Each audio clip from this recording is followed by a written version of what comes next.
Good afternoon, everyone.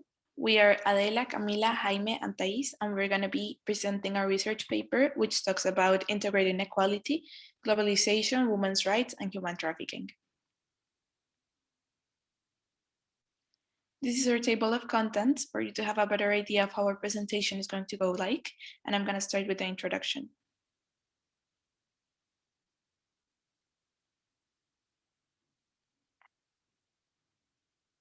Next slide, please. So this empirical paper investigates whether globalization can improve women's rights. To do this, the author, Xiaoyong Cho, is using a panel data from 150 countries over the 1981 to the 2008 period. Some of the questions that this research paper addresses are: which type of globalization is beneficial to women? Can globalization enhance women's status? Bearing this in mind, he comes with the idea that whether globalization can eventually reduce the causes of gender discrimination, improve women's fundamental rights, and generally empower women, has been reduced to the idea of economic integration. Contrary to popular belief, he thinks that social globalization can have a better impact in the rights of women because it can promote the spread of ideas, norms, and civil actions worldwide. Furthermore, his findings are reduced to a cross-country analysis of 150 countries during the 1981 to 2008 period, and he found that the social globalization increases women's rights, the impact of economic globalization disappears when confronting for social globalization, and thirdly, despite the positive linkage between globalization and women's rights, globalization does not have a positive effect on foreign women's rights, proxide with human trafficking.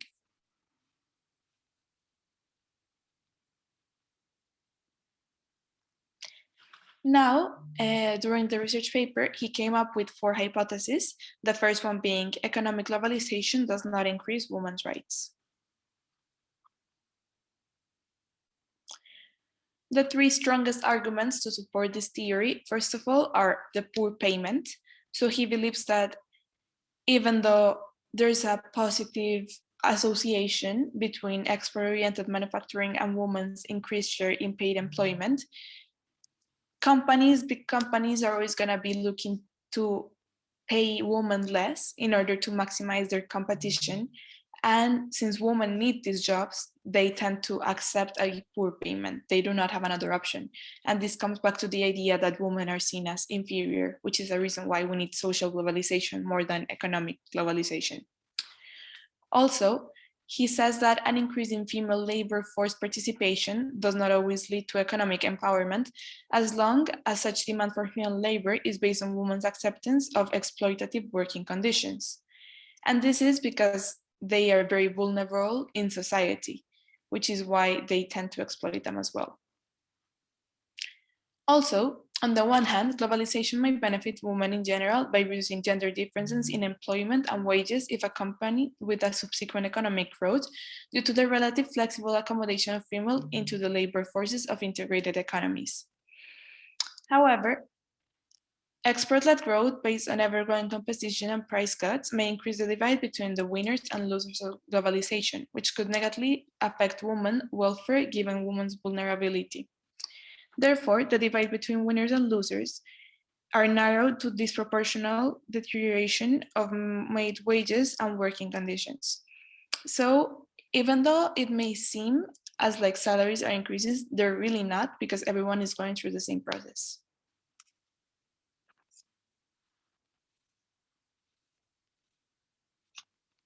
The second hypothesis is social globalization increases women's rights. The 3 main arguments for this are networking, positive representation in developed countries, and decreases in the cultural gap. So social globalization provides people with more opportunities to communicate and form networks between each other, and therefore increases freedom of expression and civil association, making social progress and changes more feasible, as mentioned earlier.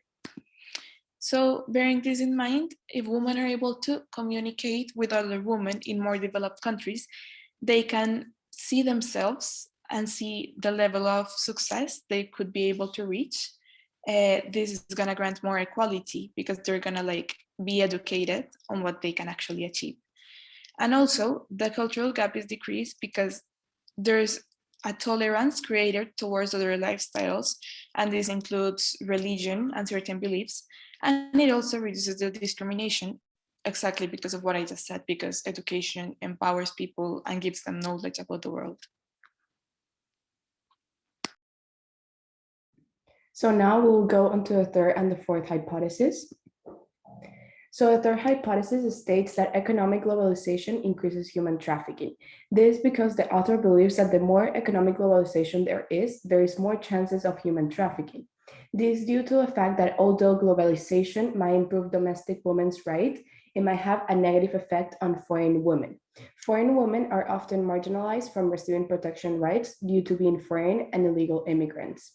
The author points out that globalization could improve women's rights and therefore domestic women are no longer exploited. However, as a result, there is still a need for domestic services, which might lead to the illegal immigration of women or human trafficking. The second hypothesis states that social globalization reduces human trafficking. So the author describes social globalization as a sort of improvement for general respect for women, leading to assurance of foreign women's rights and therefore reducing exploitation.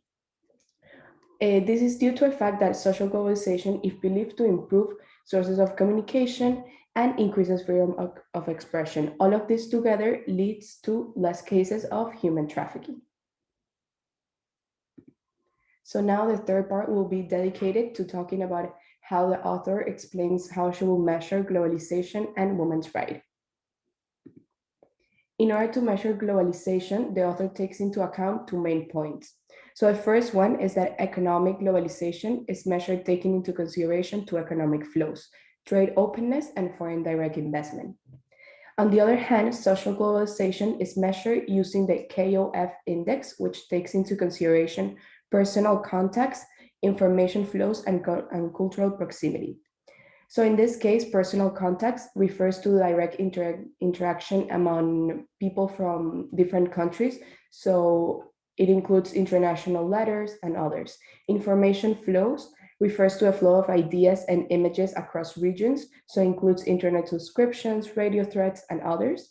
And lastly, cultural proximity takes into account cultural exchanges within regions. So for example, cultural exchanges with Western cultures.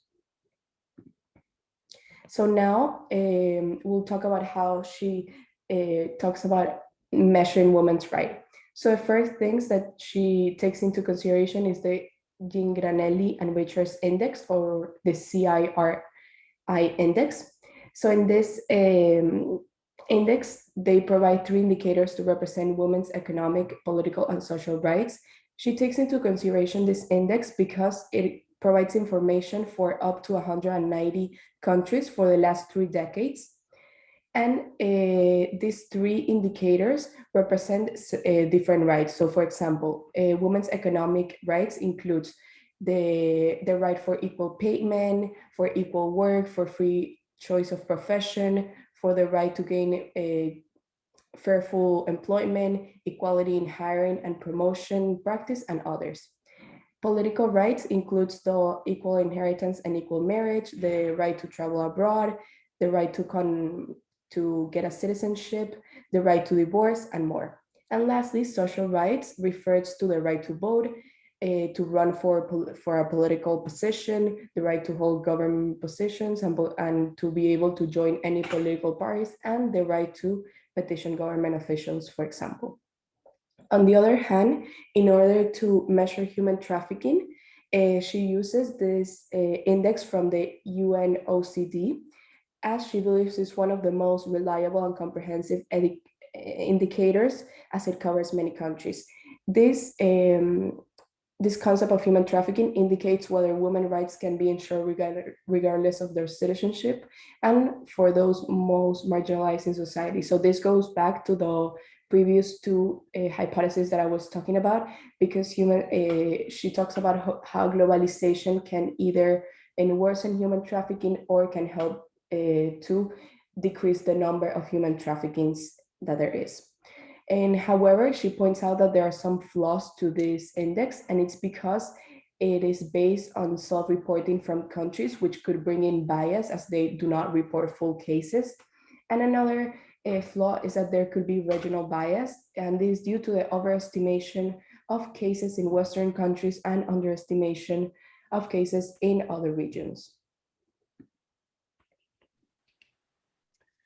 Okay, so now we'll be looking at the estimation strategies. Next slide, please. In order to do that, we'll be looking at this formula. And in the formula, you can see that rights, IT, which I stands for the index we're looking at, and T for the time. Then we have globalization, which is going to be the most important value. Set, that represents the control variables, which are also really important. And U, that is the error item. So what variables have to be taken into account? Firstly, we're going to be talking about really regional level and religion. Those are inside the set variables. These two are really important when talking about women's rights, because for example, in Muslim countries, religion takes a big part when deciding rights and into politics. So therefore, they have to be taken into account. Also, we're going to be talking about civil liberty, which works as a connection between globalization and women's rights. It is the liberty for people to have connections between them, to freedom of expression and of connection. And that is going to be a linkage between globalization and its effect on women's rights, as it allows people to actually connect worldwide and therefore allow for changes. And then we'll be looking into human trafficking. Human trafficking, as my colleagues has said, it takes a different stage when talking about women's rights, because countries doesn't actually take into account foreign women, and therefore the control variables that will be affecting human trafficking index in a country are income and the control on corruptions. When there are higher incomes, the human trafficking is to be higher too, and when the control of corruption is higher, the human traffic index is to be lower too. Next slide, please. So now we have to answer the question of, is globalization actually a cause or an outcome for women's rights? So when looking at the tables, we summarize, or the author actually gets to the point that women's rights do not cause globalization, but it is the other way. And he takes into account the level of restrictions to trade and capital flows. He says that these are closely associated with the information flows and the personal context, because such restrictions are obstacles to receiving information, as well as human flows, which particularly affects foreign employees working on foreign operations, for example, on human trafficking from other countries. Next slide, please. So now we'll be talking about the findings. And in order to understand this, we are going to center on 4 topics: the social rights, the political rights, the economic rights, and the human trafficking. So regarding the women's economic rights, trade openness actually positively affects a women's economic rights. However, the FDI doesn't. But the trade openness positive effect on these economic rights disappears when controlling information flows and personal contacts. So when there is control on civil liberty, you can say trade openness disappears. Then the social globalization has a strong impact also on the women's economic rights. And the economic development is not a direct determinant of women's rights, but it rather has an indirect effect, the institutional development, which we'll talk now. Then the social rights are highly supported by social globalization, which is mainly information flows and personal contacts, which stands out for civil liberties, as we said before. When the people are allowed to talk and connect worldwide, countries more influence about each other. So therefore, people and the countries mm, thinking is the people thinking. So when people are more connected and more open to other cultures and other countries, the ideas are exchanged.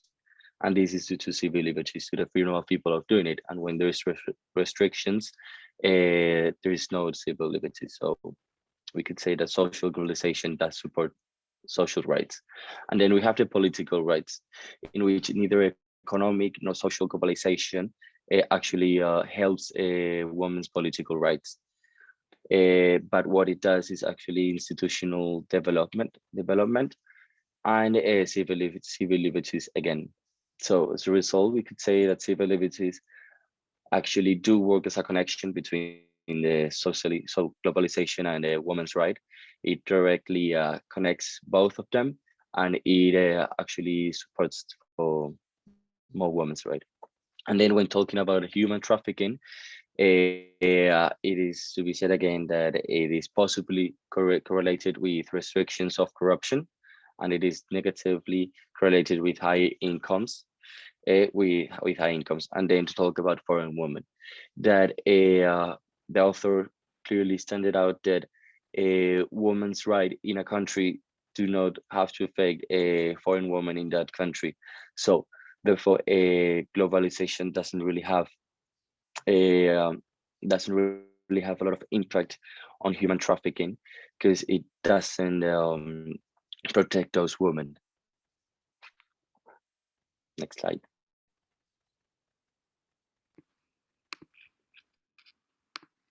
So, robustness of findings. So, this section is dedicated to confirm the strength of the statistical models presented in the study. The author employed five main additional estimation methods according to the specific conditions to verify the legitimacy of her findings. So, firstly, she recognized that changing people's perceptions and attitudes towards women's social and economic rights required time. So, she employed time lags from 1 to 5 years to the main variables being analyzed. And she came to the conclusion that the main findings weren't changed. So while there was a positive effect of social globalization on women's economic and social rights, the impact of economic globalization disappear when being controlled by personal contacts and information flows variables. Secondly, she ran the OLS, ordinary least squares random effect estimation, to test for the variance among the values at different time lengths instead of just testing difference between limited time variations. And again, the results still do not alter the main findings of the investigation. Then she ran the OLS fixed effects to estimate unknown parameters in the linear regression model, and it revealed that indeed a positive effect of social globalization and information flows exists, yet there is still not confirmed for economic globalization. Fourthly, she replaced the FDI indicating for foreign direct investment with the KOF Globalization Index, and changing the choice of globalization method did not alter the main finding as well. Lastly, the author implemented the extreme bound analysis to determine the most extreme possible estimates for the chosen controlled variables. And the result shows a positive effect again on personal contact, on women's economic rights, and information flows on women's social rights, but did not confirm correlations whatsoever on personal content and human trafficking. Next slide, please. So, in conclusion, social globalization is what improves women's rights and empowers them. We come to the conclusion that improving and granting more rights to women in society will gradually change perception and attitudes towards gender discrimination throughout the years. On the other hand, the findings does not necessarily confirm the same concerning economic globalization. There is not sufficient evidence to claim that economic globalization improves women's economic rights, and we believe, like what it was previously mentioned, that it's mainly due to the fact that the interest in global capital is not necessarily to empower women, but rather likely to exploit cheap labor force and maximize competition among nations and markets. The findings also suggest that the benefits of social globalization is not passed on to foreign women, and perhaps that's because their marginalization is more linked for being foreigners and illegal immigrants, and not because of their gender. And finally, according to the investigation, globalization has no direct influence in reducing human trafficking or exploitation of foreign women because at the same time that economic globalization may increase human trafficking, social globalization may reduce the same. So now before finishing, we wanna state our opinion, some things that we found out and part of our opinion. So for example, as I mentioned before, there are some flaws to the index used to measure human trafficking due to bias as an effect of self-reporting from countries. However, I believe that globalization could lead to fixing this type of bias information reported by countries because other states or international organizations could report more data and further the research done in countries with high levels of cases of human trafficking. And also, on the other hand, I believe that other concepts can be taken into consideration along with human trafficking, such as like the percentage of exploitation or domestic violence or other concepts in order to expand the research more. Thank you.